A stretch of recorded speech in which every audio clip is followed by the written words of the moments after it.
حضرت سلیمان علیہ الصلوۃ والسلام جو موسیٰ علیہ السلام کے بعد آئے، موسیٰ علیہ الصلوۃ والسلام کے ذریعے اللہ نے فرعون کا مصر میں خاتمہ کیا. آپ تفسیروں میں پڑھ چکے ہیں. پھر موسیٰ علیہ الصلوۃ والسلام نے بنی اسرائیل کو حکم دیا کہ اب جہاد کرو. بنی اسرائیل نے کہا اذهب انت وربک، اے موسیٰ آپ جاؤ اور آپ کا رب جائیں، ہم یہاں بیٹھے ہوئے ہیں.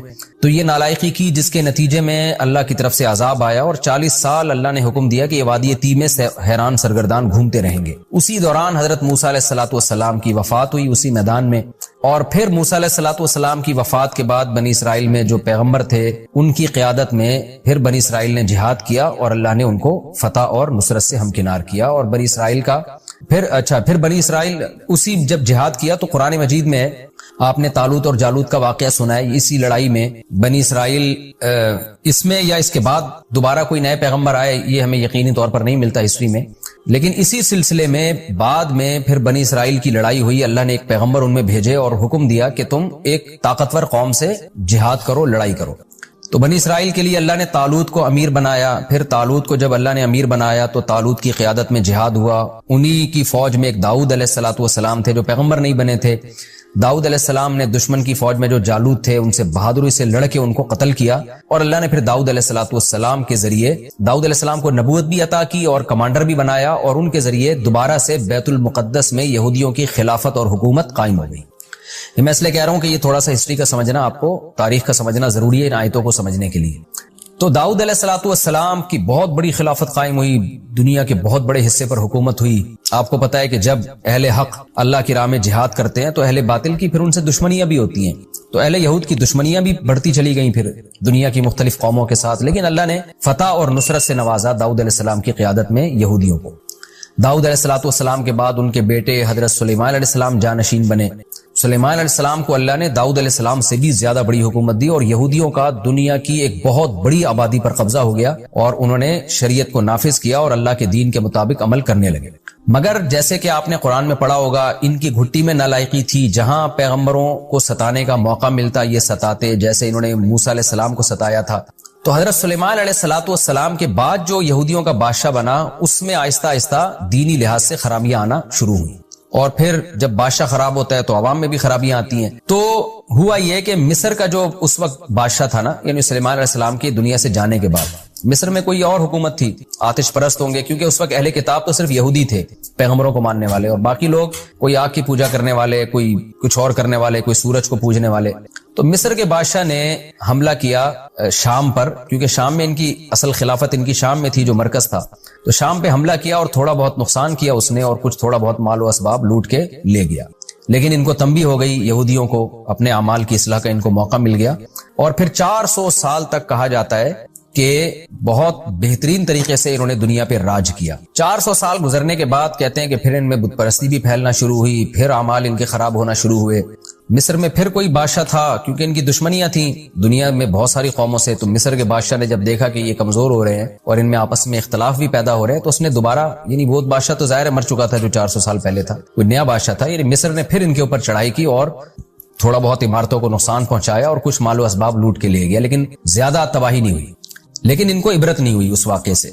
تو کچھ ہی وقت کے بعد جو بابل کا بادشاہ تھا نا، بخت نصر، جس کا بڑی تاریخی کتابوں میں تذکرہ ملتا ہے، بابل کے بادشاہ بخت نصر نے ان کے اوپر حملہ کیا. جب دیکھا کہ یہ تھوڑا کمزور ہو رہے ہیں اور ان میں جب ظاہر ہے کسی قوم میں ایک اپنے نظریے پر اور اپنے ویژن پہ نہیں رہتے تو پھر ان میں اختلافات بھی ہونا شروع ہوتے ہیں. تو بخت نصر نے ان پر حملہ کیا اور ان کو نقصان پہنچایا، لیکن بہت زیادہ نقصان نہیں پہنچایا کیونکہ یہود بھی بہرحال طاقتور تھے، پاورفل تھے. اور لیکن اس نے یہ کیا کہ بیت المقدس میں اور جو شام میں نا اپنا کوئی نائب بنا کے وہ چلا گیا.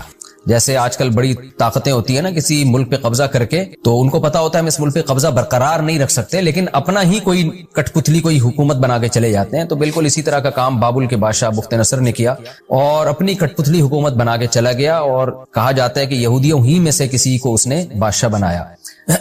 اب یہ جو نیا بادشاہ تھا جو بخت نصر کا نامزد تھا، اس نے یہودیوں پہ حکومت کی تھا، یہ ادھر ہی کا یعنی شام ہی کا تھا یہ. تو اس وقت کے پیغمبر تھے جن کا آسمانی کتابوں میں نام آتا ہے حضرت ارمیا علیہ الصلوۃ والسلام.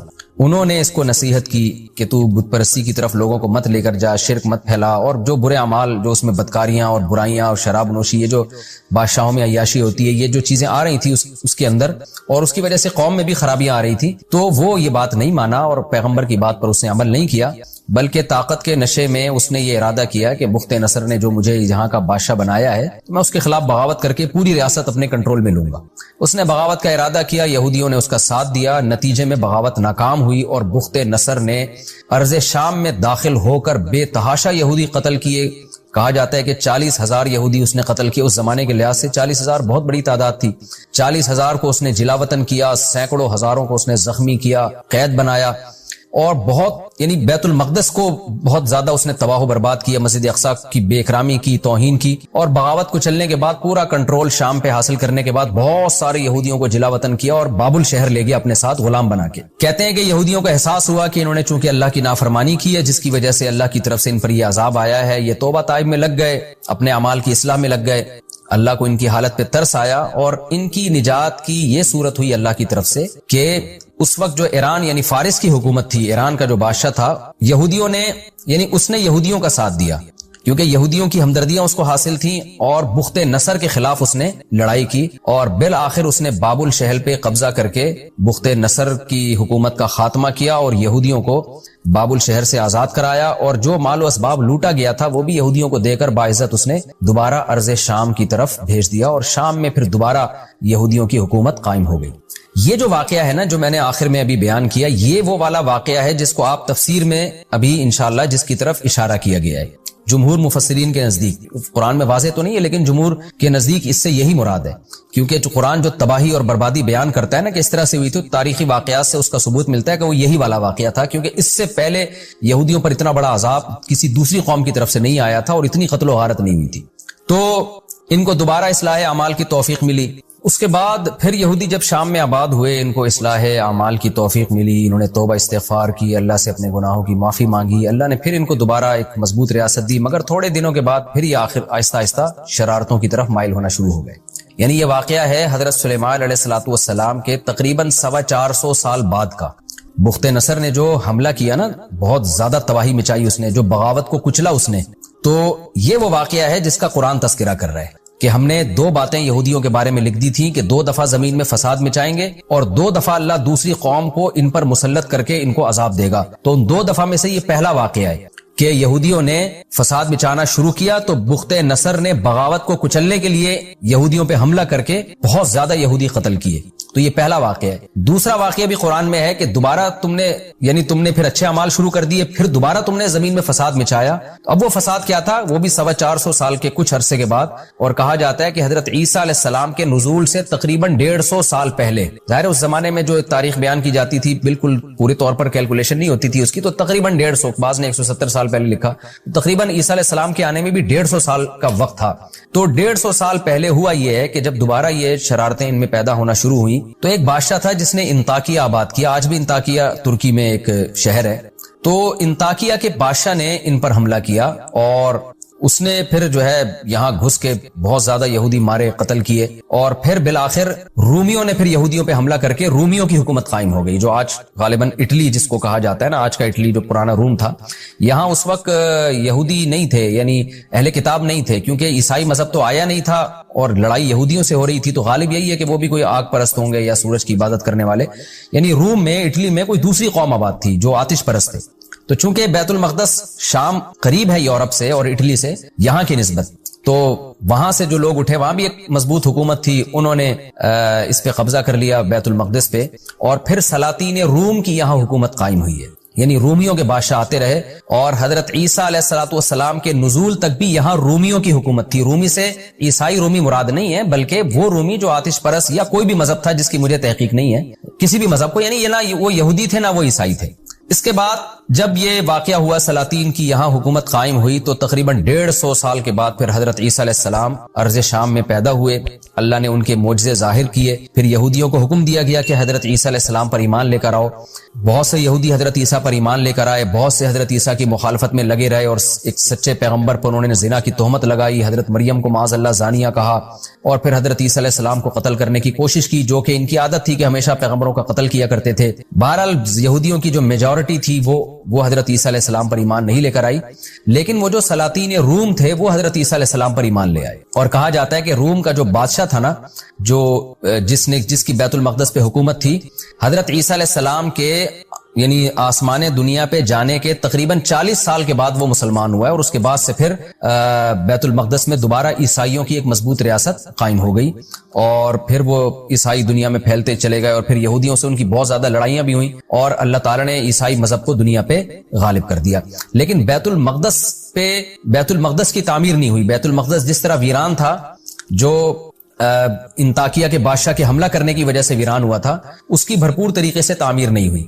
پھر یہ تعمیر ہوئی ہے حضرت عمر رضی اللہ تعالیٰ عنہ کے دور میں۔ حضرت عمر رضی اللہ تعالیٰ عنہ کے دور میں پھر خالد بن ولید رضی اللہ تعالیٰ عنہ نے بیت المقدس عیسائیوں سے چھینا، کیونکہ اب محمد صلی اللہ علیہ وسلم دنیا میں آ گئے تھے، سچے نبی تھے، تو اللہ کا حکم تھا کہ محمد صلی اللہ علیہ وسلم کو فالو کرو۔ پھر اللہ تعالیٰ نے نبی صلی اللہ علیہ وسلم کے معجزے دکھائے، جو ایمان لانے والے تھے وہ لے آئے۔ پھر رسول اللہ صلی اللہ علیہ وسلم کی قیادت میں جہاد ہوا۔ پھر آپ کے بعد خلفائے راشدین کے دور میں اور حضرت عمر کے دور میں بہت تھوڑے ہی عرصے میں بیت المقدس مسلمانوں کے حصے میں آ گیا، اور پھر بیت المقدس کی تعمیر دوبارہ سے کی گئی حضرت عمر رضی اللہ تعالیٰ عنہ کے دور میں۔ تو قرآن میں جو بیان کیا گیا ان واقعات میں سے کہ ہم نے بنی اسرائیل پر یہ کتاب میں یعنی تورات میں یا آسمانی صحیفوں میں لکھ دیا تھا کہ تم زمین میں 2 دفعہ بڑا فساد مچاؤ گے، اور 2 دفعہ اللہ تمہارے دشمن کو تم پر مسلط کرے گا۔ تو اس 2 دفعہ بڑے فساد سے مراد ایک تو وہ ہے جو بخت نصر نے حملہ کیا تھا بیت المقدس پہ، یعنی حضرت سلیمان علیہ السلام کے تقریباً 450 سال کے بعد بخت نصر نے حملہ کیا تھا، اس لیے کہ جو یہودیوں کا جو اس وقت جو بھی لیڈر تھا وہ بخت نصر ہی کی ایک کٹ پتلی حکومت تھی، اور وہ برائیوں کی طرف مائل ہو گیا تھا، بنی اسرائیل بھی بگڑنے لگے تھے، اور پھر اس کو بغاوت کی سوجی، بغاوت ناکام ہوئی، اور اللہ تعالیٰ نے بخت نصر کو مسلط کیا، اور اس نے بے تحاشا یہودی مارے اور جلا وطن کیا۔ ایک تو اس واقعے کا تذکرہ ہے۔ اس کے بعد پھر جب دوبارہ شاہ ایران نے بابل کی حکومت کے خلاف لڑائی کر کے یہودیوں کو بچایا، یہودی دوبارہ سے آ کے پھر آباد ہوئے۔ اس کے بعد پھر حضرت عیسیٰ علیہ السلام کے تقریباً 150 سال پہلے، عیسیٰ علیہ السلام کے پیدا ہونے سے پھر انطاکیہ کے بادشاہ نے دوبارہ یہودیوں پہ حملہ کیا، اور اس نے بھی بے تحاشا یہودی قتل کیے، اور مسجد اقصیٰ کو توڑ پھوڑ کے اس نے ویران کر دیا۔ اس کے بعد پھر رومیوں کی یہاں حکومت قائم ہوئی، اور پھر رومیوں ہی کی یہاں حکومت رہی، اور رومی ہی عیسائی مذہب انہوں نے قبول کر لیا، اور پھر اللہ نے پھر عیسائیوں اور یہودیوں میں جو لڑائیاں ہوئیں، جو تاریخی واقعات بھرے پڑے ہیں۔ اچھا، ایک کمال کی بات یہ ہے کہ یہودیوں کی جو عیسائیوں سے لڑائی ہوئی ہے نا، وہ مسلمانوں کی نسبت بہت زیادہ ہے۔ مسلمانوں سے تو ان کی 2 بڑی لڑائیاں ہوئی ہیں۔ ایک بڑی لڑائی جو بنو قریظہ کے 70,000 یہودی قتل کیے تھے رسول اللہ صلی اللہ علیہ وسلم نے۔ دوسری جو یعنی اس کے بعد کوئی بڑی لڑائی مسلمانوں کی یہودیوں کے ساتھ نہیں ہوئی ہے۔ اب جا کے جو فلسطین اور اسرائیل کا مسئلہ کھڑا ہوا ہے، اب یہ حالات جا رہے ہیں، کہا جاتا ہے کہ ایک بہت بڑی جنگ کی طرف جو یہود اور اسلام کے درمیان ہوگی، جن کے بارے میں صحیح احادیث میں ہمیں پیشگوئیاں ملتی ہیں۔ اب وہ کب ہوگی اس کی اسپیسیفک ڈیٹ اللہ ہی بہتر جانتا ہے، لیکن بہرحال قرآن و سنت سے یہ بات ثابت ہے، احادیث سے یہ بات ثابت ہے۔ نبی صلی اللہ علیہ وسلم نے فرمایا تو قاتلون الیہود، کہ تم یہود سے قتال کرو گے۔ تو اب تک قتال ہوا نہیں ہے۔ ایک دفعہ اس وقت نبی صلی اللہ علیہ وسلم کے دور میں قتال ہوا تھا، اس کے بعد پھر ان پر مختلف لوگ مسلط رہے، عیسائیوں نے ان کے ساتھ لڑائیاں کی۔ ہٹلر جو تھا تو عیسائی مگر ایک سیکولر ذہن کا مالک تھا، اس کی لڑائی ہوئی یہودیوں سے، اس نے قتل و غارت کی، اس کا تذکرہ انشاءاللہ میں ان آیات کی تفسیر میں کروں گا۔ ان تمام واقعات کی طرف جو فیوچر میں ہوئے، مسلمانوں کے ذریعے جو یہودی قتل ہوئے، عیسائیوں کے ذریعے جو ہوئے، ہٹلر کے ذریعے جو ہوئے، اور آگے قرب قیامت میں جو لڑائیاں ہوں گی، ان کا آگے قرآن میں سورہ بنی اسرائیل میں واضح اشارہ موجود ہے۔ جب وہ اشارہ آئے گا تو پھر میں انشاءاللہ ان واقعات کو مختصراً اس وقت ہائی لائٹ کروں گا۔ تو خلاصہ یہ نکلا کہ یہ جو دوسرا واقعہ ہوا ہے، اللہ نے اس کا بھی قرآن میں تذکرہ کیا کہ ان پر انطاکیہ کا بادشاہ مسلط ہوا اور اس نے ان کا قتل و غارت کیا۔ تو آگے اللہ نے پھر یہودیوں کو سمجھایا ہے کہ تم اپنے اعمال کو درست کرو، اگر تم نے درست نہیں کیا تو اللہ اسی طرح مختلف قوموں کو تم پر مسلط کرتا رہے گا۔ تو ہم ان آیتوں کی تفسیر کی طرف آتے ہیں۔ تھوڑا سا اجمالی خاکہ آپ نے تفسیر کا انشاءاللہ سمجھ لیا ہوگا۔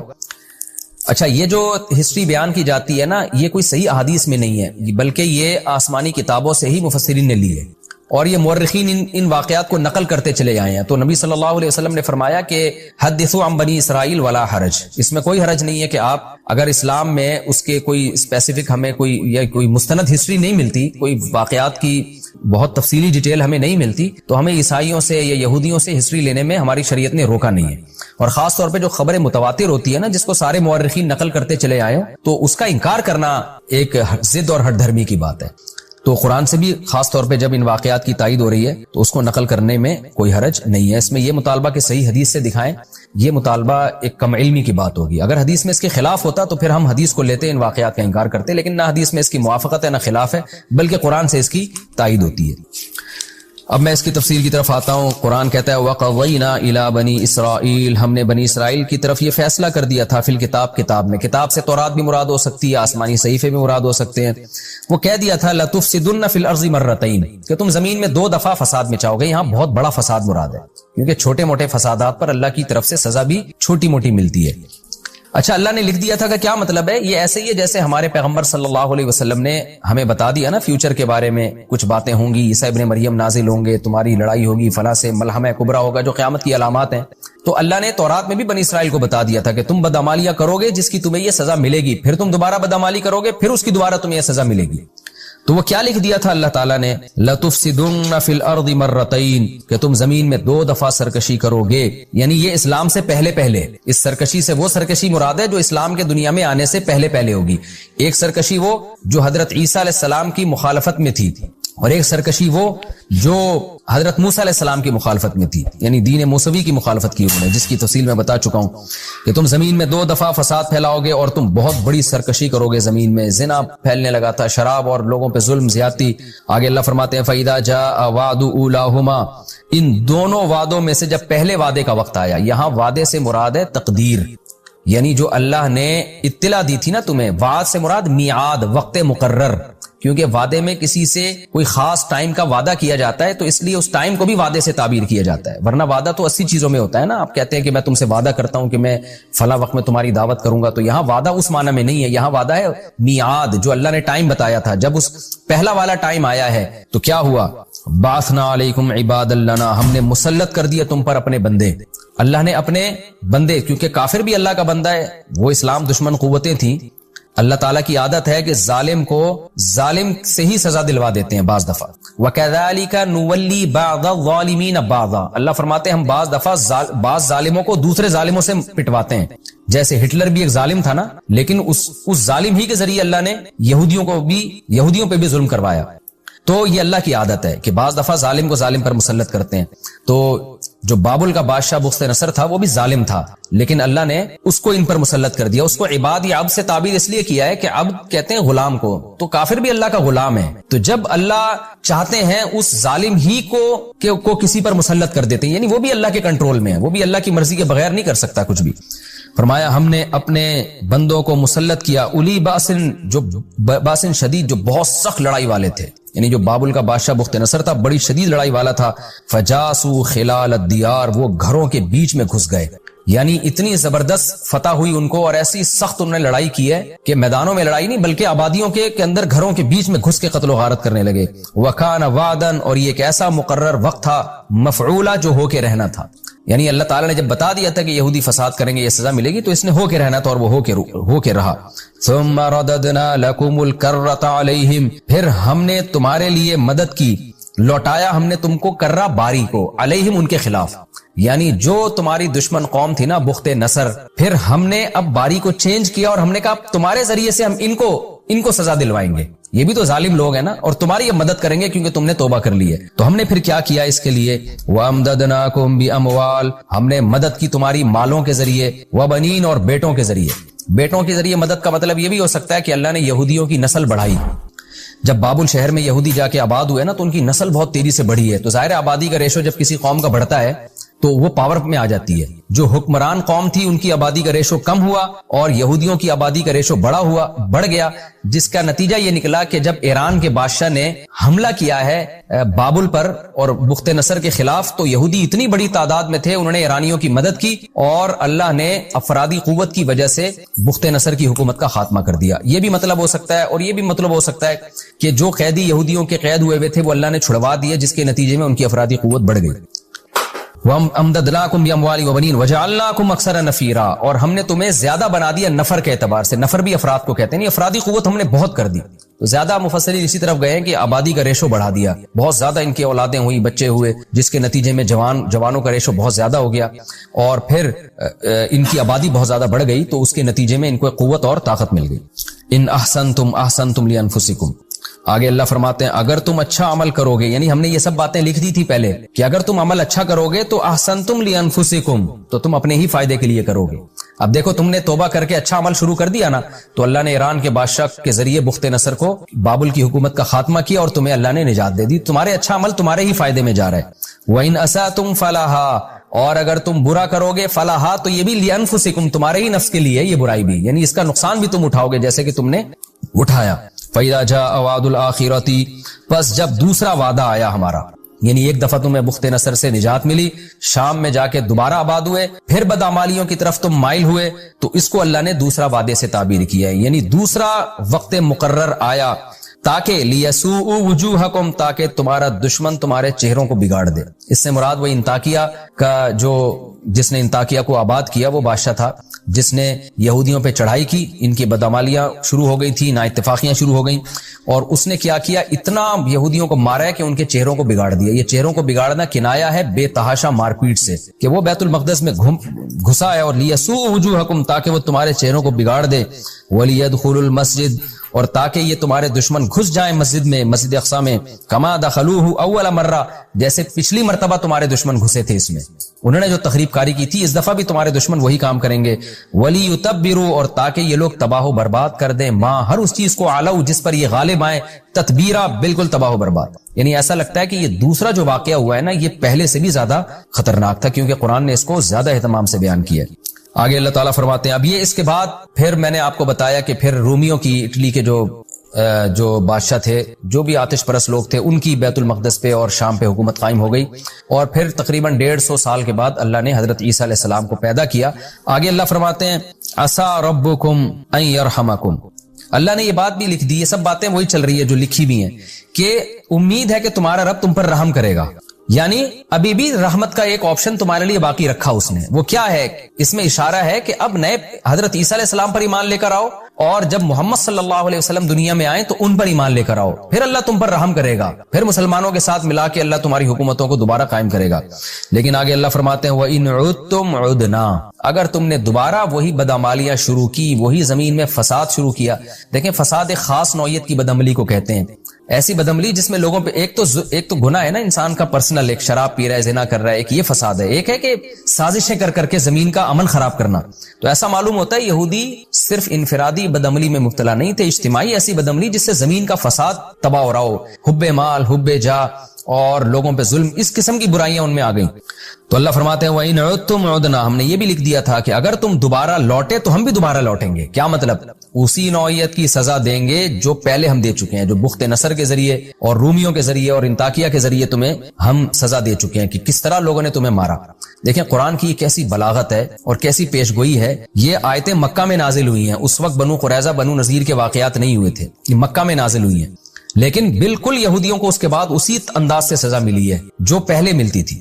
پہلے قوموں پہ عذاب آتے تھے نا، زلزلے کے اور طوفانوں کے، لیکن اللہ نے یہودیوں کے لیے کیا عذاب رکھا کہ بدعمالی اگر کرو گے تو قومیں مسلط کرے گا. تو پھر کیا ہوا کہ اللہ نے اہل اسلام کو مسلط کیا. یہودیوں نے مسلمانوں کے ساتھ 2 نمبریاں اور غداریاں شروع کر دی. آپ صلی اللہ علیہ وسلم جب مدینہ گئے تو آپ نے یہودیوں سے کوئی چھیڑ چھاڑ نہیں کی. ٹھیک ہے، تم اپنے مذہب کو فالو کر رہے ہو، ہم پر ایمان لے آؤ، گواہی دو، نہیں لاتے تو تمہاری کوئی دشمنی نہیں ہے، بلکہ آپ نے بنو قریظہ، بنو نذیر اور اس کے علاوہ بھی یہودیوں کے جتنے قبائل تھے سب سے ایگریمنٹ کیے. مگر یہ وہی شرارتیں، وہی بدماشیاں، ادھر ایگریمنٹ مسلمانوں سے کر رہے ہیں لیکن ساتھ مشرکین کا دے رہے ہیں. یعنی یہ دیکھتے تھے کہ جہاں ہمیں فائدہ نظر آئے تو کوئی معاہدہ نہیں اور کوئی زبان کا اعتبار نہیں، اسی کو فساد کہتے ہیں. مشرکین مکہ میں ایک چیز تھی، معاہدوں کی پابندی، جو زبان سے کہہ رہے ہیں وہی دل میں. آپ کو پتا ہے کہ منافقت کا جو اصطلاح ہے نا اسلام میں، نفاق، یہ یہود کے بعد آئی ہے. مشرکین مکہ یا تو پکے کافر ہوتے تھے یا پورے مسلم ہوتے تھے. عیسائی جو تھے یا تو مسلم ہوتے تھے یا کافر ہوتے تھے. لیکن جو یہودی تھے نا، ان میں لا الہ ہؤلاء ولا الہ ہؤلاء، ان میں منافقین پیدا ہوئے ہیں. زبان سے اپنے آپ کو مسلم کہہ رہے ہیں، مسلمانوں سے فائدے حاصل کرنے کے لیے ادھر اپنی قوم میں جا کے کہہ رہے ہیں ہم یہودی ہیں. یہ ہے زمین میں فساد کہ آپ کا پتہ ہی نہیں چلتا کہ آپ ہیں کیا. تو اتنی شدید انہوں نے مسلمانوں کے ساتھ غداری کی ہے کہ جنگ میں مشرکین کا ساتھ دیا، جس کی سزا میں آپ صلی اللہ علیہ وسلم نے پھر ایک دن میں 70,000 یہودی قتل کیے، کیونکہ بہت بڑی غداری کی تھی. جوانوں کو سب کو قتل کر دیا، بچوں اور عورتوں کو چھوڑ دیا اور باقیوں کو جلا وطن کر دیا. اور پھر حضرت عمر کے دور میں مکمل ان کو ارض عرب سے، جزیرہ عرب سے ہمیشہ کے لیے نکال دیا گیا. تو یہ بھی ذلت کا جو عذاب ان کی 2 نمبریوں کی وجہ سے آیا، مسلسل غداریاں، مسلسل معاہدوں کی خلاف ورزیاں. ایسی سزا نبی صلی اللہ علیہ وسلم نے کسی کو بھی نہیں دی ہے کہ ایک دن میں ہزاروں کو قتل کیا گیا ہو. مشرکین مکہ کو آپ نے عام معافی کا اعلان کر دیا تھا، تو اس کے بعد بہت سو کو جلا وطن کر دیا. تو یہ اللہ کی ان آیتوں کی طرف اشارہ اللہ نے پہلے کر دیا کہ وَإِنْ عُدْتُمْ عُدْنَا، اگر تم نے دوبارہ وہی حرکتیں کی تو ہم پھر دوبارہ تمہیں وہی سزا دیں گے جو پہلے دے چکے ہیں. اس کے بعد یہودی دنیا میں پھیل گئے اور پھر یہ سازشیں کرنے لگے. تاریخ میں بہت سے واقعات تو ہم تک پہنچے ہی نہیں ہوں گے کیا ہوتا رہا ان کے ساتھ، لیکن مشہور ترین واقعہ جو ہٹلر کا 1930s کے آس پاس جو واقعہ ہوا کہ ایک سیکولر آدمی تھا تو عیسائی لیکن سیکولر تھا، اتنے یہودی اس نے قتل کیے. میں تو جرمنی گیا ہوں، میں نے وہ جگہیں دیکھی ہیں، وہاں لوگ ابھی بھی ان جو یہودیوں پہ مظالم ہوئے ان کو یاد کرتے ہیں کہ کیسے اٹھا کے ہٹلر جو ہے نا ان کو زندہ دیگ میں ڈال دیا کرتا تھا، زندہ جلا دیا کرتا تھا. ظالم آدمی تھا، اس کے اس عمل کو اپریشیٹ نہیں کیا جا سکتا، لیکن میں نے بتایا اللہ ظالموں کو مسلط کر دیتے ہیں اپنی حکمت کے پیش نظر. اور وہ کہہ کر گیا، اس کو یہ تھا کہ یہ فساد مچاتے ہیں دنیا میں. اور کہا جاتا ہے کہ ہٹلر نے جو کچھ یہودی زندہ چھوڑ دیے تھے ان کے بارے میں کہا اپنی تقریر کے دوران کہ میں نے چند لوگوں کو اس لیے زندہ چھوڑ دیا ہے تاکہ جب یہ دوبارہ زمین میں فساد مچائیں گے تو لوگوں کو پتہ چلے گا کہ میں نے ان کو اتنا قتل کیوں کیا. اور لوگ تو اس کو ہٹلر کو ظالم کہتے ہیں، اور کہنا بھی چاہیے. کسی انسان کو اس طرح سے قتل کرنا، دیگوں میں ڈالنا اور زندہ جلانا، اس کی شریعت بہرحال اجازت نہیں دیتی، لیکن اس کا یہ کانسیپٹ تھا کہ یہ زمین میں فساد مچا رہے ہیں. اور اہل اسلام ہمیشہ یہودیوں کا ساتھ دیتے رہے ہیں. ترک خلافت نے یہودیوں پہ جب دنیا میں ظلم ہوتے تھے تو ترک خلفاء یہودیوں کو پناہ دیا کرتے تھے. میں جب ترکی گیا ہوں تو وہ جگہ بھی ہم نے دیکھی ہیں جہاں بہت سارے یہودیوں کو ہجرت کروائی مسلمان بادشاہوں نے جن پر ظلم ہوا کرتے تھے. لیکن کیا ہے کہ جو ان پر احسان کرتا یہ انہی کی جڑیں کاٹنا شروع کر دیتے. جس ملک میں جاتے اسی ریاست کے خلاف یہ نفرتوں کے بیج بونا شروع کر دیتے، اور اس کے نتیجے میں اللہ نے ان پر مختلف قوموں کو مسلط کیا. لیکن آج بھی یہ آیات بنی اسرائیل سے اور اہل یہود سے خطاب کر رہی ہے کہ اللہ کا یہ وعدہ سچا ہے، اگر تم زمین میں دوبارہ فساد مچاؤ گے تو قومیں تم پر مسلط ہوتی رہیں گی. آج ایک اشکال کیا جاتا ہے کہ آج تو اسرائیل بہت مضبوط ہو گیا اور فساد ہی کے ذریعے مضبوط ہوا ہے، وہ کیسے اس نے اپنی جڑیں پوری دنیا میں پھیلا لی ہیں. تو قرآن میں دوسرے مقام پر آتا ہے کہ یہ زمین میں ہمیشہ فساد پھیلاتے رہیں گے. سورہ بقرہ میں اس کی تفصیل بیان کر چکا ہوں. تو دیکھیں یہ جو فساد یہودی دنیا میں پھیلا رہے ہیں، گریٹ اسرائیل کی باتیں کر رہے ہیں، عین ممکن ہے یہ جو ان کو عزت ملی ہو یہ بہت بڑی ذلت کا پیش خیمہ ہو. یعنی اللہ کی طرف سے کوئی عین ممکن ہے فیوچر میں بہت بڑی ذلت کا انتظام ہو رہا ہو. اور صحیح بخاری صحیح مسلم کی حدیث میں یہ مضمون بہت وضاحت سے بیان کیا گیا ہے کہ قرب قیامت میں تمہاری یہود سے لڑائی ہوگی. تو ایک بہت بڑی لڑائی ہوگی اہل اسلام اور یہود کی. تو عین ممکن ہے یہ حالات اسی کی طرف جا رہے ہوں. باقی جو جتنا ہمیں احادیث میں بتا دیا گیا ہم اجمالی اس پر ایمان رکھتے ہیں. اس کی ڈیٹیل ہمیں بتائی وہ ہم ڈیٹیل سے بات کر سکتے ہیں، جو نہیں بتائی گئی اس پر ہم بات نہیں کر سکتے. تو ہمیں یہ تو بتایا گیا ہے کہ یہود اور اسلام کی بڑی لڑائی ہوگی دنیا میں. حضرت عیسیٰ علیہ السلام یہود کے خلاف لڑائی کریں گے، مگر عیسیٰ علیہ السلام نازل کب ہوں گے، حضرت مہدی کب آئیں گے، دجال جو یہودیوں کا ایک نجات دہندہ سمجھا جائے گا وہ کب ظاہر ہوگا، یہ تمام چیزیں احادیث میں مبہم رکھی گئی ہیں. تو ہم ان تمام علامات پر ایمان رکھتے ہیں مگر ہم اس کی تفصیل میں نہیں جاتے. آگے اللہ فرماتے ہیں وَجَعَلْنَا جَهَنَّمَ لِلْكَافِرِينَ حَصِيرًا، اور یہ تو دنیا کی ذلت ہے. باقی کافروں کے لیے ہم نے جہنم کو حصیر یعنی قید خانہ بنایا ہے. دنیا میں اگر بچ بھی گئے تو آخرت میں نہیں بچ سکتے. دیکھیں اس قرآن سے ہمیں یہ بھی پتہ چلتا ہے کہ اللہ کو نہ کسی قوم سے ذاتی بغض ہے نہ محبت. اگر یہود نے اللہ کی نافرمانی کی اور اللہ نے دوسری قوموں کو مسلط کر کے ان کو مارا تو مسلمان بھی کوئی اللہ کے لاڈلے نہیں ہے. ان آیتوں سے ہمیں بھی ڈرنا چاہیے کہ اگر ہم من حیث القوم خدا کی نافرمانی اور بغاوت میں جائیں گے تو یہ سمجھ لیں کہ ہم کبھی بھی ترقی نہیں کر پائیں گے. آج ہماری عدالتوں میں غیر اسلامی قوانین بن رہے ہیں، ہم سمجھتے ہیں کہ اس سے ہم ترقی کر لیں گے. خوب سمجھ لیں مسلمان کی ترقی کے اصول کچھ اور ہیں، غیر مسلم کے ترقی کے اصول کچھ اور ہیں. مسلمان قومیں اگر اسلام کو چھوڑیں گی تو کبھی بھی ترقی نہیں کر پائیں گی. اگر وہ ترقی ہوگی بھی تو وہ ایک تنزل کا اور ذلت کا بہت بڑا پیش خیمہ ہوگی وہ. تو ان آیتوں سے ہمیں بھی عبرت حاصل کرنی چاہیے. آگے اللہ تعالیٰ یہ تمام مضامین بیان کر کے بتاتے ہیں ان ھذا القرآن، بے شک یہ قرآن ہے، یہدی للتی ہی اقوم، یہ وہ راستہ بتاتا ہے جو سیدھا راستہ ہے. یہ بتا رہے قومیں کے عروج و زوال کے واقعات اور صحیح طرف تمہیں گائیڈ کر رہا ہے. وَيُبَشِّرُ الْمُؤْمِنِينَ الَّذِينَ يَعْمَلُونَ الصَّالِحَاتِ، اور یہ خوشخبریاں سناتا ہے ان مومنین کو جو نیک اعمال کرتے ہیں. جیسے اللہ نے یہودیوں کو بتایا تھا اچھا عمل کرو گے تو اللہ دنیا اور آخرت دونوں نوازے گا، تو یہ خوشخبریاں سنا رہا ہے. ان لہم اجرا کبیرا، وہ خوشخبری کیا ہے کہ ان کے لیے بہت بڑا اجر ہے. وان الذین لا یؤمنون بالآخرۃ اعتدنا لهم عذابا الیما، اور یہ قرآن یہ بھی بتاتا ہے کہ جو لوگ آخرت پر ایمان نہیں لے کر آتے ہم نے ان کے لیے دردناک عذاب تیار کر کے رکھا ہے. یہ ہمارا رکوع کمپلیٹ ہوا. اس رکوع میں جو بہت اہم مضامین بیان ہوئے ہیں. میں کیونکہ وقت بھی ہمارا اتنا نہیں ہے کہ ہم اگلے رکوع کو کمپلیٹ کر سکیں، تو میں اس کا مختصر خلاصہ آپ کے سامنے بیان کر دیتا ہوں. سب سے پہلے اللہ تعالیٰ نے رسول اللہ صلی اللہ علیہ وسلم کی معراج کا اس رکوع میں تذکرہ کیا ہے. پھر اللہ نے بتایا ذریۃ من حملنا مع نوح، کہ نوح کی کشتی میں سوار ہونے والے لوگوں، ہم سب نوح علیہ السلام کے ان تینوں بیٹوں کی اولاد ہیں، کیونکہ قرآن میں آتا ہے کہ اللہ نے صرف نوح علیہ السلام ہی کی ذریت کو باقی رکھا. تو ہمارے باپ دادے وہ تھے جنہوں نے نوح علیہ السلام کی بات کو مانا، اور اللہ نے ان کو بچا کے ہمیں بھی حیات اور زندگی دی. اور نوح علیہ السلام بھی اللہ کے شکر گزار بندے تھے، تو ہمیں بھی اللہ کا شکر گزار بننے کی کوشش کرنی چاہیے. پھر اللہ تعالیٰ نے بنی اسرائیل کا بتایا کہ بیت المقدس کا چونکہ بنی اسرائیل سے بڑا گہرا تعلق رہا ہے، جہاں معراج میں اللہ اپنے نبی صلی اللہ علیہ وسلم کو لے کر گئے، تو سورت کا نام بھی بنی اسرائیل اسی مناسبت سے. تو اللہ نے بتایا کہ بنی اسرائیل پر تاریخ میں کیا کیا عروج اور زوال آئے ہیں، اور کن کن نشیب و فراز سے وہ گزرے ہیں، اور ان تمام نشیب و فراز کی وجہ ان کے اچھے اعمال اور بدعملی. جب اچھے اعمال کیے تو ترقی ملی، جب بدعملی ہوئی تو دوسری قوموں کو اللہ نے مسلط کیا. اور قرآن میں یہ مضمون دوسری جگہ پر بھی ہے، نولی بعض الظالمین بعضا، کہ ہم ظالموں کو ظالموں پہ مسلط کرتے ہیں. تو ہمیں بھی اس سے ڈرنا چاہیے کہ اگر اللہ تعالی ہم من حیث القوم اللہ کی نافرمانی کریں گے تو قومیں ہم پر مسلط رہیں گی، اور رہ رہی ہیں. اب ساری دنیا اپنی آنکھوں سے دیکھ رہی ہے کہ اہل اسلام بھی دبے چلے جا رہے ہیں. ہماری کتنی بڑی خلافتیں تھیں، کتنی بڑی حکومتیں تھیں، لیکن جب ہم نے دین کو چھوڑا تو اس کے نتائج کیا نکلے. آج ہم کس پستی کی طرف جا رہے ہیں، اور بجائے دین پہ آنے کے اور زیادہ دور ہوتے چلے جا رہے ہیں. اور اس میں آبادی کی بڑھنے کی فضیلت بھی معلوم ہوتی ہے کہ اللہ نے جب یہودیوں پر احسان کیا ان کی نیک اعمال، تو اللہ نے ان کو بیٹوں اور مال کے ذریعے اللہ نے مدد کی. مالی یعنی معاشی ترقی بھی دی اور کثرت سے اولادیں بھی دی. ظاہر ہے جب اولاد زیادہ ہوتی ہے تو پھر بیٹوں کا ریشو بھی خود بخود بڑھ جاتا ہے. بیٹیوں کا تذکرہ اس لیے نہیں کیا کہ لڑائی کے کام اور معاشی ترقی کے کام جیسے بیٹے آتے ہیں بیٹیاں اس طرح آ نہیں سکتی. تو قوم جو مضبوط ہوتی ہے وہ لڑکوں کے ریشو کی وجہ سے ہوتی ہے، لڑکیوں کی وجہ سے نہیں ہوتی. یہ تو ایک زمینی حقیقت ہے، اس کا کوئی شخص بھی انکار نہیں کر سکتا. اس کا یہ مطلب نہیں ہے کہ بیٹی اللہ کی نعمت نہیں ہے یا رحمت نہیں ہے، اس کے الگ سے دلائل ہیں. لیکن چونکہ یہودی مغلوب تھے تو دنیا میں غالب کرنے کے لیے بہرحال جوانوں کا ریشو، جوان لڑکوں کا کی تعداد میں ایک بہت بڑی تعداد میں ان کا ہونا یہ بہت ضروری تھا.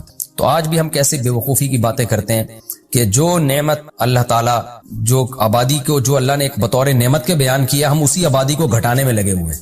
یعنی لوگ کہتے ہیں نا یورپ نے اتنی ترقی اس لیے کی کہ اس کی آبادی نہیں ہے، یہ بالکل غلط ہے. اور لوگ کہتے ہیں ہم اتنے غریب اس لیے کہ ہماری آبادی زیادہ ہے، یہ بالکل غلط ہے. اگر ہماری آبادی کم ہو گئی تو اس سے زیادہ غریب ہو جائیں گے، اور یورپ کی آبادی بڑھ گئی تو اس سے زیادہ مالدار ہو جائیں گے وہ. قرآن میں اس مضمون کو اللہ نے اور بھی مقامات پر بیان کیا. نوح علیہ السلام نے جب اپنی قوم کو سمجھایا کہ تم ایمان لے کر آؤ، تو وہاں بھی یہ فرمایا یمددکم باموال و بنین، کہ اللہ تمہیں اولادیں کثرت سے دے گا، مال بھی دے گا، اولادیں بھی دے گا.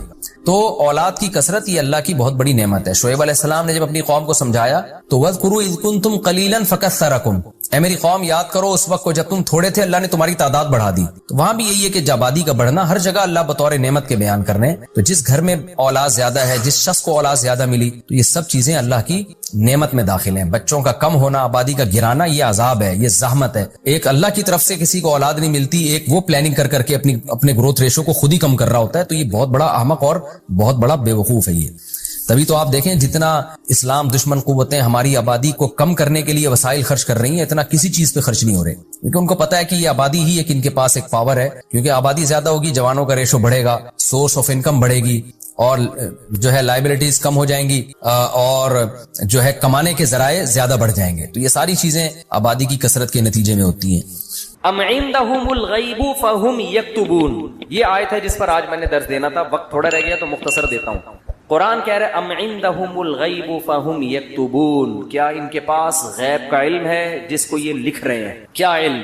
یہ خوش فہمی کا شکار ہیں. دیکھو جتنے بھی لوگ جو مذہب کو فالو نہیں کر رہے، حقیقت میں وہ اس خوش فہمی میں مبتلا ہیں کہ ہمیں کچھ بھی ہونے والا نہیں ہے. جیسے ہماری حالت اچھی ہے ہمارا فیوچر بھی ایسا، یا تو مر کے ختم ہو جائیں گے، اور اگر مل بھی گیا تو کوئی برا نہیں، ہم کو برے تھوڑی ہیں، ہم کوئی برے تھوڑی ہیں. تو اللہ نے اس کا جواب دیا کہ کیا ان کے پاس فیوچر کا علم ہے؟ پہلے سے مستقبل کے بارے میں کبھی بھی بات کی جائے گی تو علم کے بغیر نہیں کی جا سکتی. کوئی آدمی کہہ رہا ہے نا فیوچر میں ایسا ہونے والا ہے, تو آپ اس سے دلیل پوچھیں گے آپ کو کس نے بتایا. وہ تانے بانے ملائے گا, صغرے گبرے ملائے گا, تو پھر اس کے بعد اگر وہ ایسے ہی کہہ رہا ہے کل یہ ہو جائے گا, پرسوں یہ ہو جائے گا, دیکھو مستقبل کے بارے میں یہ کہوں کہ کل پیر ہے تو یہ بھی فیوچر کی خبر ہے. آپ اس میں مجھ سے یہ پوچھ سکتے ہو کہ کیا دلیل ہے, میں کہوں گا دلیل یہ کہ آج کیا ہے, اتوار ہے. یہاں دلیل ہے, یہاں میرے لیے یہ دعویٰ کرنا درست ہے کہ کل کیا ہے, پیر ہے. لیکن اگر میرے پاس دلیل نہیں ہے اور میں کہوں کہ کل جو ہے وہ کل دنیا میں 3000 آدمی مر جائیں گے ایک ہی کسی حادثے میں, تو لوگ پوچھیں گے بھائی کیا دلیل ہے کسی حادثے میں 3000 آدمی مر جائیں گے. اب میرے ذمے کیا ہے, میں کہوں وہ ویسے ہی میرا ذوق کہہ رہا ہے, تو یار کوئی مانے گا کوئی. اچھا عجیب بات یہ ہے کہ روحانی عاملوں کی یہ باتیں مان لیتے ہیں لوگ. میں یہ کہوں نا کل 3000 آدمی ایک حادثے میں, اللہ نہ کرے مرے, میں ایک مثال دے رہا ہوں, تو لوگ کہیں گے کہاں سے پتا چلا. لوگ کہیں گے بھائی جھوٹ بول رہے, اس کو کس نے بتایا, یا تو قاتلوں سے تعلقات ہیں جس نے مارنے کا ارادہ کیا ہے, ایسا بھی نہیں ہے تو یہ ہوائی بات ہوگی. لیکن یہی بات روحانی عامل کرے گا تو لوگ کیا کریں گے, حضرت کا علم ہے بھائی, حضرت کے پاس بولو علم ہے. ابھی روحانی عاملوں پہ نہیں جاؤں گا, پھر میں معین اختر کی طرح نا بلب کے رشتہ داروں کو بھی, تو اب تو میں روحانی عاملوں کے رشتہ داروں کو بھی اچھے الفاظ سے یاد نہیں کرتا. رشتہ داروں سے مراد وہی جو بلب کے رشتہ دار تھے. اب آپ کہیں گے بلب کے کون سے رشتہ دار ہوتے ہیں, ہمارے ہاں کبھی بھی جس بندے کو برا کہا جاتا ہے گالی اس کو نہیں دی جاتی, ہمیشہ اس کے رشتہ داروں کو ہمیشہ گالی دی جاتی. یہ ہمارے ایک ٹرینڈ چل نکلا ہے. تو قرآن کہتا ہے کہ ام عندہم الغیب فہم یکتبون. کیسے دیکھو ہمیں جھنجھوڑ رہا ہے قرآن کہ تم اپنے بارے میں کیوں فرض کر کے بیٹھے ہوئے ہو کہ تمہیں کچھ بھی ہونے والا نہیں ہے, تمہیں سزا نہیں ملے گی. یہ تمہیں کس نے بتایا ہے؟ فاصبر لحکم ربک ولا تکن کصاحب الحوت. جب نبی یہ مطالبے کرتے تھے تو پھر بھی آگے سے کوئی رسپانس نہیں ملتا تو انسان کو بے انتہا تکلیف ہوتی ہے کہ کن پتھر دل لوگوں سے واسطہ پڑا ہے. تو قرآن کہتا ہے فاصبر, اے نبی آپ کیا کرو, صبر کرو. ولا تکن کصاحب الحوت, مچھلی والے یونس کی طرح جلباز مت بنو. حضرت یونس علیہ السلام کی قوم نے بھی یہی سلوک کیا, لیکن یونس علیہ السلام چاہتے تھے جلدی سے فیصلہ ہو اور اپنی قوم کو چھوڑ کے نکل گئے. تو اللہ نے اس پہ آپ کی تنبیہ کی, تو آپ بھی اے نبی جلد بازی مت کریں. تو یہ نبی کے ذریعے سے ہمیں بھی بتایا جا رہا ہے کہ آپ حق کی دعوت دیتے رہیں, اور یہ نہ دیکھیں کہ یہ جو اللہ کے نافرمان لوگ ہیں, جو حق کو نہیں ماننے والے لوگ, وہ پھر بھی پھل پھول رہے ہیں.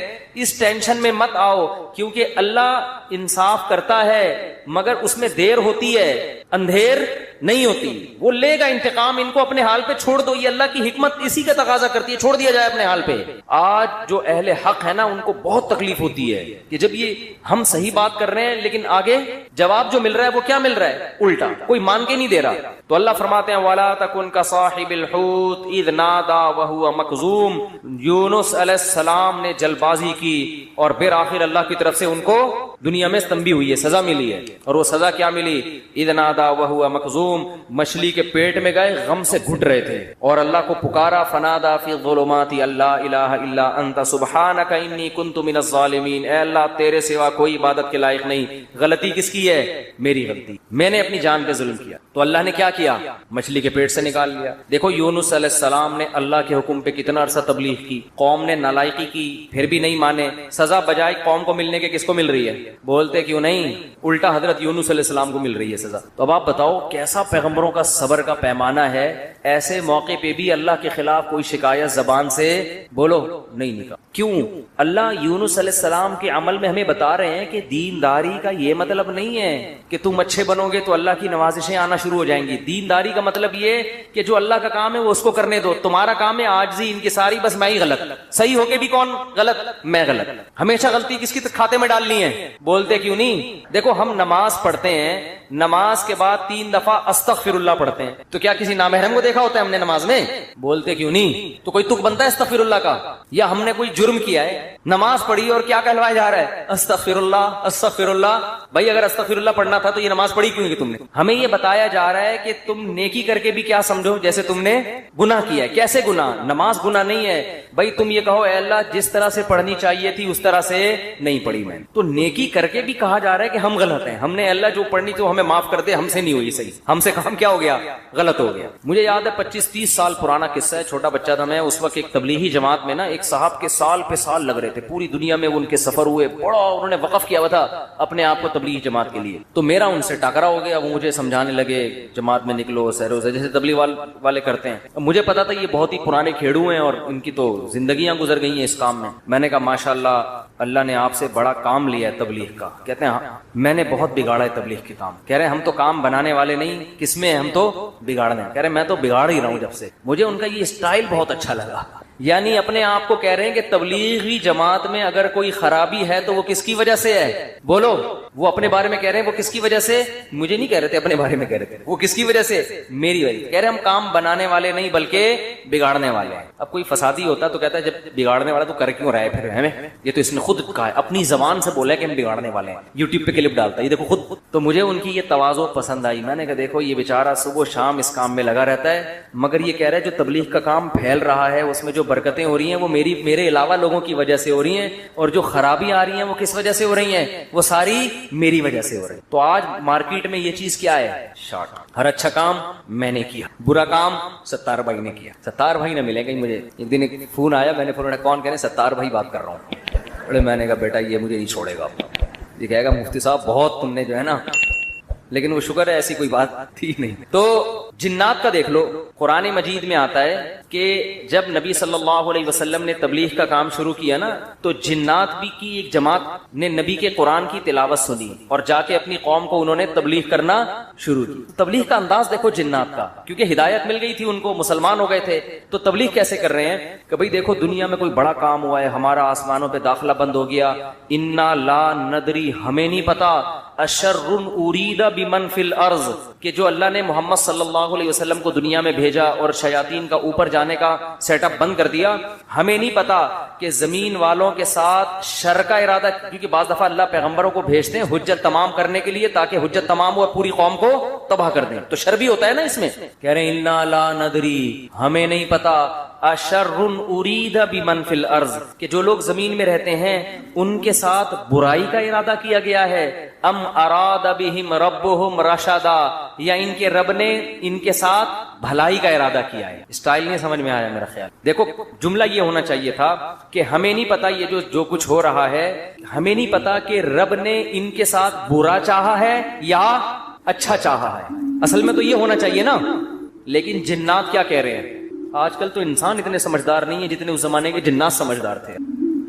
جنات یہ نہیں کہہ رہے کہ ہمیں نہیں پتا کہ اللہ نے انسانوں کے ساتھ برائی کا ارادہ کیا ہے یا اچھائی کا, یا تو یہ کہنا چاہیے تھا, یا جنات کو بالکل اس کے الٹ کہنا چاہیے تھا کہ ہمیں نہیں پتا کہ زمین والوں کے ساتھ برائی کا ارادہ کیا گیا ہے. کر کون رہا ہے یہ نام نہیں لے رہے, ہم ہائی لائٹ نہیں کر رہے. انسانوں کے ساتھ برائی کا ارادہ کیا گیا ہے یا اچھائی کا ارادہ کیا گیا. دونوں پیسو وائس ہوتے ہیں, ایکٹیو پیسو کا فرق تو پتا ہوگا نا. بھائی اس نے مارا ہے وہ مارا گیا ہے. جب ہم کہتے ہیں ہی از کلڈ وہ مارا گیا ہے تو مارنے والے کو ہم شو نہیں کر رہے ہوتے, فاعل کا نہیں پتا ہوتا, سبجیکٹ کا نہیں پتا ہوتا کہ مارنے والا ہے کون. سمجھ میں نہیں آ رہی. تو قرآن کہہ رہا ہے ہونا یہ چاہیے تھا کہ جنات یا تو شر اور خیر کا ارادہ کرنے والے کا نام نہ بتاتے کہ کون ارادہ کر رہا ہے, بلکہ دونوں کو پیسو وائس میں لاتے کہ ہمیں نہیں پتا کہ زمین والوں کے ساتھ برائی کا ارادہ کیا گیا یا اچھائی کا ارادہ کیا گیا. یا تو یوں کہتے, اور اگر سبجیکٹ کا ذکر کرتے تو یوں کہتے ہمیں نہیں پتا کہ رب نے زمین والوں کے ساتھ برائی کا ارادہ کیا ہے یا اچھائی کا ارادہ کیا ہے. لیکن جنات اتنے ہوشیار, جب اچھائی کا تذکرہ آیا تو رب کا تذکرہ کیا, برائی کا آیا تو سبجیکٹ کو کیا کر دیا, حذف. تو کیا کہہ رہے ہیں انا لا ندری, ساڈی عقل وچ بات نہیں آندی, سانو نہیں پتا کہ اشر ارید بمن فی الارض پیسو وائس کہ زمین والوں کے ساتھ برائی کا ارادہ کیا گیا ہے. کون کر رہا ہے یہ نہیں بتائیں گے, یہ میں نہیں بتاؤں گا, یہ نہیں بتاؤں گا میں. حالانکہ وہ بھی کون کر رہا ہے, اللہ ہی کر رہا ہے نا, لیکن اللہ کا نام نہیں لے رہے. ہمیں نہیں پتا کہ زمین والوں کے ساتھ برائی کا ارادہ کیا گیا ہے یا اللہ نے اچھائی کا ارادہ کیا ہے. اچھائی کی جب بات آئی تو اللہ کی طرف نسبت, برائی کی بات آئی تو وہ بھی تو اللہ ارادہ کر رہا ہے, لیکن اللہ کا نام ذکر نہیں کر رہے. ادب کی وجہ سے کہ بھائی برائی اگر ہو رہی ہے تو اللہ تو کر تو رہا ہے, لیکن انسانوں کی حرکتوں کی وجہ سے ہو رہا ہے, تو گویا انسان خود ہی کر رہے ہیں اپنے ساتھ. یہ اللہ تو محض ایک خالق ہے, کر کون رہے ہیں یہ خود ہی کم وقت کر رہے ہیں. اچھائی ہو رہی ہے تو پھر اللہ کر رہا ہے. یہ تمیز ہمیں کس سے سیکھنی چاہیے, جنات الناس. کوشش نہ کریں کسی جن بن کو بھلا کے تمیز کے چکر میں ایسا نہ ہو کہ مارکیٹ سے بالکل شارٹ ہو جائیں. تو اس سے ہمیں یہ پتا چلا کہ اسلام میں بڑے کا احترام ہے. بعض چیزیں حقیقت پر مبنی ہوتی ہیں مگر اس کو زبان سے ادا نہیں کیا جاتا. جیسے اللہ کی تعظیم ہے ایسے ہی بڑوں کی بھی تعظیم ہے. حدیث میں آتا ہے آپ صلی اللہ علیہ وسلم نے فرمایا جو ہمارے بڑوں کی تعظیم نہیں کرتا وہ ہم میں سے نہیں ہے. تو جب کوئی برائی کی نسبت کسی بڑے کی طرف کی جائے تو ابا کا نام لے کے نہ بتایا کرو یہ سب کچھ ابا نے کیا ہے. بولو بھائی یہ ہمارے گھر میں ہوا ہے, ٹھیک ہے نا, یہ ہمارے گھر میں. بولتے کیوں نہیں؟ مثال کے طور پر اس دن ابا ایسے پھل لے کر آئے جس کی وجہ سے بچوں کو ڈائریا ہو گیا. اتفاق سے اس دن ابا سڑے ہوئے پھل لے آئے سستے کے چکر میں. ابا ایسے کام کرتے رہتے ہیں مارکیٹ میں. اب بچے لیٹے ہوئے ہیں تو اب بیگم کو چاہیے یہ نہ کہے کہ انہوں نے ڈائریا پھیلایا ہے بلکہ کہے ہمارے گھر میں ڈائریا پھیل گیا, ٹھیک ہے نا. وہ ابا خود ہی سمجھ جائے گا کس نے کیا یہ کام. پھل کی طرف نسبت کرتے ان پھلوں نے بیمار کیا ہے. نسبت بولو بچے بھی یہ نہ کہیں ہمارے ابا نے ہمیں بیمار کیا ہے بلکہ بچے یہ کہیں ان پھلوں نے ہمیں, بلکہ پھل سے ابا سمجھ جائیں گے اصل میں مجھے چھیڑ رہے ہیں, بس ابا ہو گئے بیمار. آج کل ادب تمیز مارکیٹ سے بالکل شارٹ. ایک آدمی کو کرونا ہوا اس کے بعد اس کی بیوی کو بھی ہو گیا. مجھے بار بار آ کے بتا رہے میری بیوی کہہ رہی آپ کی وجہ سے ہوا ہے مجھے. اب دیکھو اس آدمی کو تو ٹینشن ہوگی نا یار, وہ ہو گیا اللہ کی طرف سے ہو گیا. نہیں پہلے آپ کو ہوا تھا تو آپ کی وجہ سے کس کو ہوا ہے مجھے. اسی طرح شوہر بھی بیوی پہ بلی ڈال سکتے ہیں, تمہیں ہوا تھا تمہاری وجہ سے مجھے ہوا ہے. بھائی کس کی وجہ سے ہوا ہے؟ بس اللہ کی قدرت ہے, ہو گیا. چھوڑو وہ کون گلے ملا تھا آپ سے, کس نے آپ کی طرف منہ کر کے چھینکا تھا. ہم ایسے بہت سے لوگوں کو جانتے ہیں جو ٹی بی کے مریضوں کے ساتھ چپک کے انہوں نے زندگی گزاری, خدمت کی, مگر ان کو ٹی بی نہیں ہوئی اور 2 گھر چھوڑ کے جو بندہ بیٹھا ہوا تھا اس کو ہو گیا. تو آج کل نا یہ تمیز مارکیٹ سے شارٹ ہو رہی ہے. بڑے چھوٹے کا ادب کیا ہو رہا ہے, ختم. فوراً بلی ڈال دیتے ہیں اس نے کیا ہے. تو اگر کیا بھی ہو بھائی نسبت مت کرو, تقدیر کا حصہ بھائی ہو گیا ہمارے ساتھ. قرآن دیکھو ابراہیم علیہ السلام کیا کہتے ہیں, وَإِذَا مَرِضْتُ فَهُوَ يَشْفِينِ. کیا خاندانی کلام ہے یار. حضرت ابراہیم کہہ رہے ہیں جب میں بیمار ہوتا ہوں اللہ مجھے شفا دیتا ہے. حالانکہ بیمار کون کرتا ہے, وہ بھی تو اللہ ہی کر رہا ہے نا.